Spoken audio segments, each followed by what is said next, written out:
All right, so now we're going to look at hand rules and also a famous discovery. So in our last lesson, we learned that magnets are not attracted to stationary electric charges. And the word stationary means at rest. So if you have an electric charge and it's not moving and it's close to a magnet, nothing happens. They don't attract or repel. And because of this, for many years, people thought that magnetism and electricity were not related to each other. But a scientist named Oersted did a demonstration that showed that magnetism and electricity are actually linked. So this is the demonstration that he did. So he took a compass and he placed it underneath a wire. Okay, now right now, there are no electrons flowing through the wire.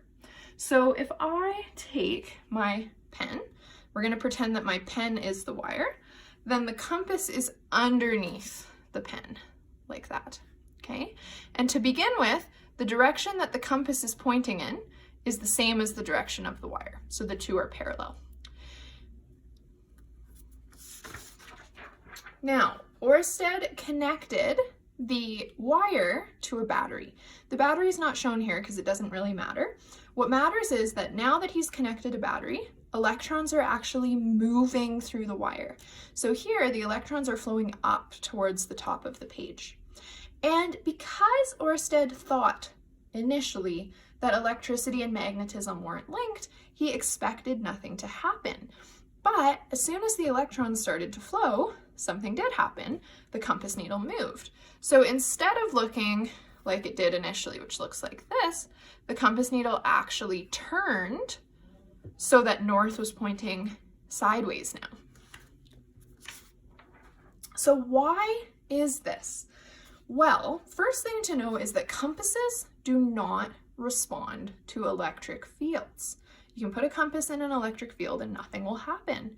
Compasses only respond to magnetic fields.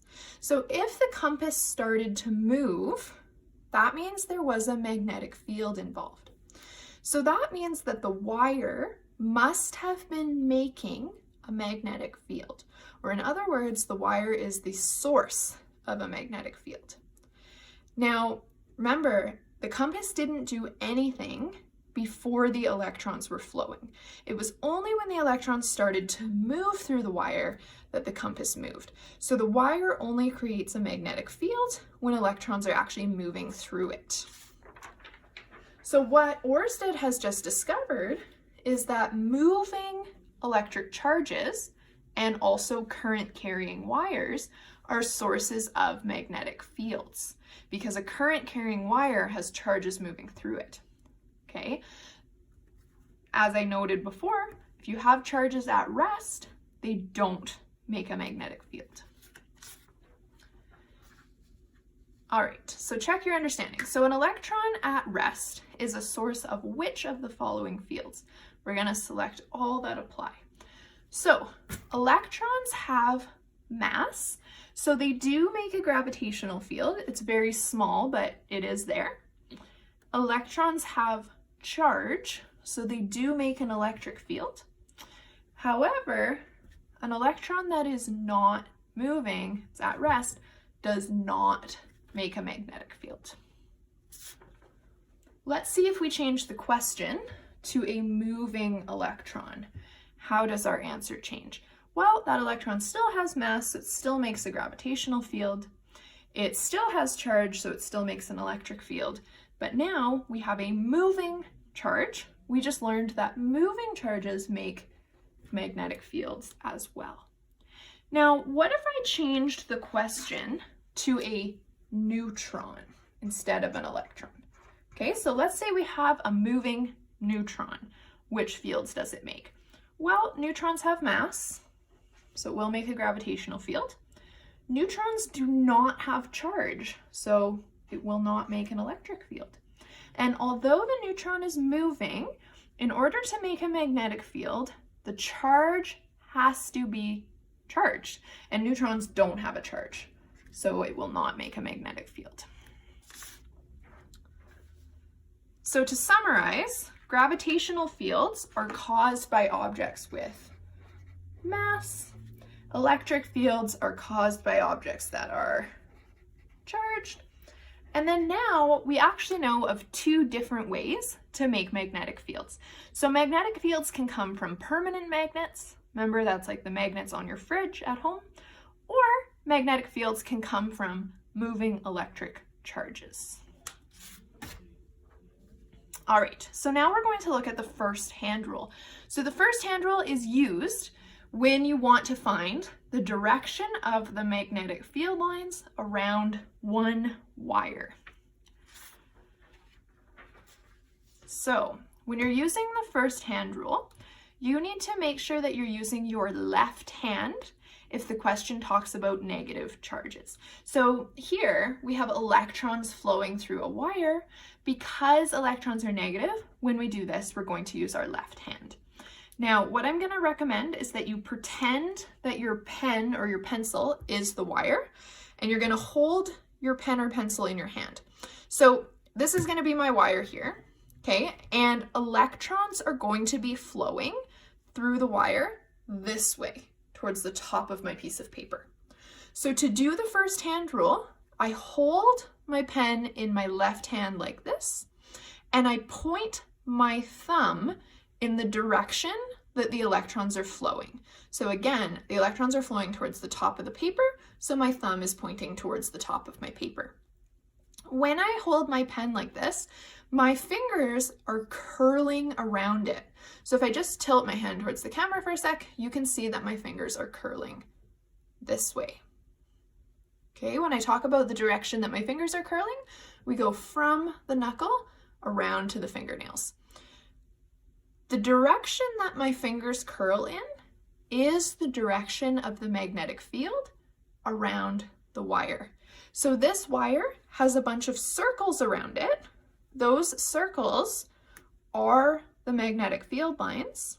So just to summarize what I did there, so the thumb points in the direction of the electron flow, and the fingers curl around the wire, showing the direction of B, which is the magnetic field. So we'll practice that again in a second. Before we do, I have to introduce some direction symbols. So this symbol here, when you see an X, that means into the page. And when you see a dot, that means out of the page. So into the page would be something going this way, away from the camera.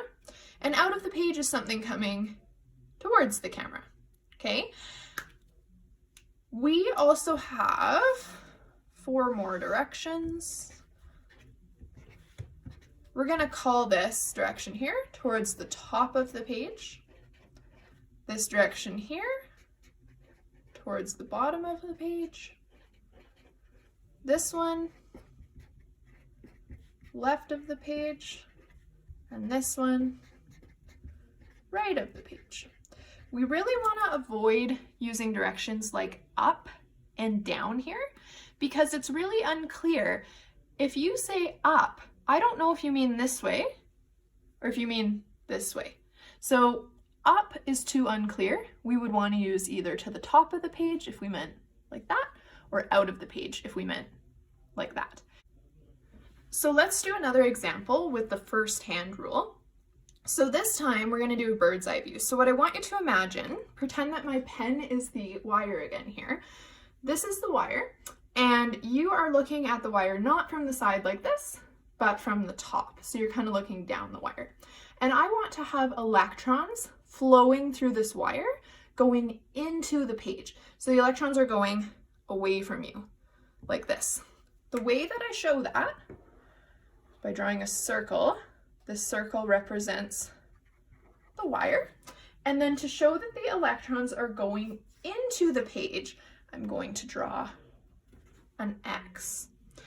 Now, we're going to use our first hand rule to show what the direction of the magnetic field lines around this wire look like.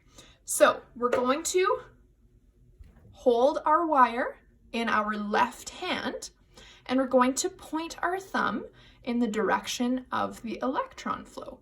So because the electrons are flowing into the page, I'm holding it with my thumb pointing at my piece of paper.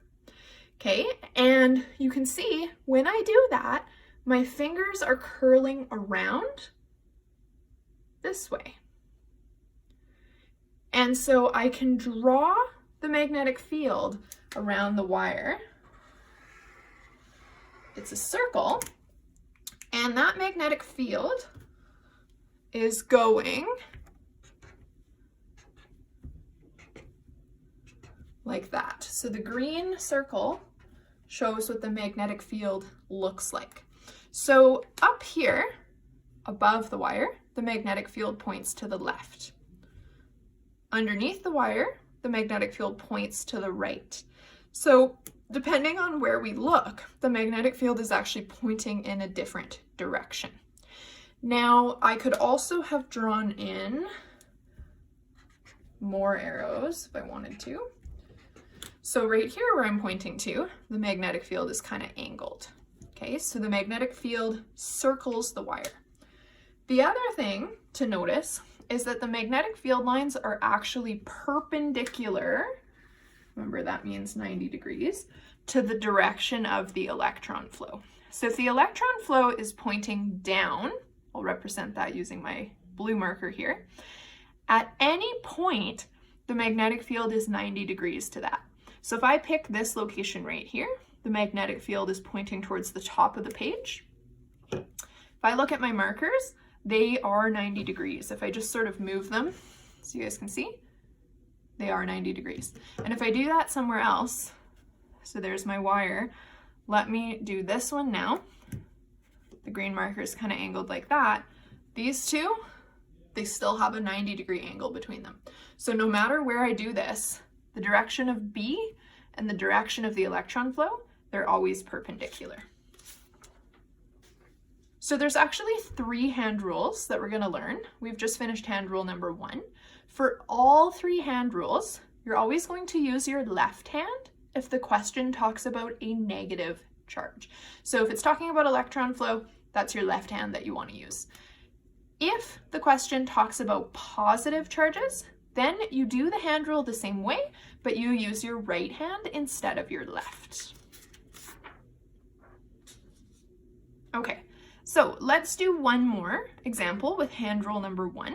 So it says a wire is placed over a compass. Electrons flow from A to B. What direction will the compass needle point? So here we have our wire. Electrons are flowing from A to B. So the electron flow is towards the bottom of my page. So I have something like this. If my blue pen here is my wire, to begin with, the compass needle is underneath the wire like that. Okay, and then electrons are flowing towards B. So to do the first hand rule, because it is electron flow here, I'm going to use my left hand. I'm going to hold my pen in my left hand, and I'm going to point my thumb in the direction of the electron flow. So because the electrons are flowing towards the bottom of the page, my thumb points towards the bottom of the page. Now, I look at what my fingers are doing. So my fingers are circling like this. The magnetic field is going into the page, to the left, out of the page, and to the right. So if we look at where the compass needle is, okay, the compass needle, it's not up here. It's actually underneath the wire down here. So if I look at what my fingers are doing down there, they are actually pointing to the left. So that means the compass will move so that north points left. I'm just gonna change your perspective here. So I'm just gonna move everything so that you can see what's happening from this side. So the compass is back here. Right here, my fingers point left. So the compass needle points left. All right, now we're gonna look at hand rule number 2. So hand rule number 2 is for something called a solenoid. When you have wire looped around a cylinder, that's called a solenoid. So let me just show you what I mean by that. So if we use this pop can as the cylinder, and if I take a wire, so we're gonna pretend that this is a wire here, and if I loop the wire around the pop can as so, this is what we call a solenoid, okay? So when we have a solenoid, the solenoid will be connected to a battery. So here's the battery. This side's the positive side. This side's the negative side. Remember that electrons are always going to flow from the negative side of the battery around to the positive side. So these arrows that you see here, they are showing the direction of the electron flow. So when you have electrons flowing through a solenoid, this cylinder here will actually act like a magnet.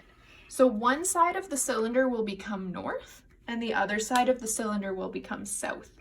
And the second hand rule is for finding which side is north and which side is south.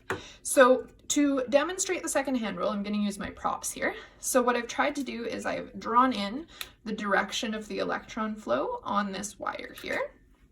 So the wire is going underneath the pop can, and then it's looping around a couple of times, something like that. Okay, so when you are using the second hand rule, what you do is you hold the cylinder in your hand.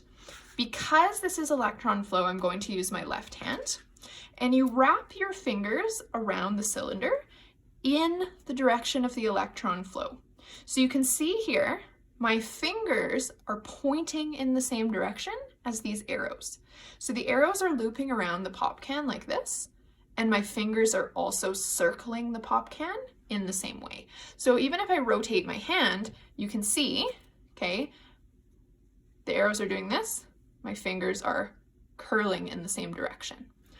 Now, when I hold this pop can like this, the thumb points to the left side of the can. What that means is that the left side of the pop can is the North Pole. So for this solenoid, this is north and this is south. Okay, so that's the second hand rule.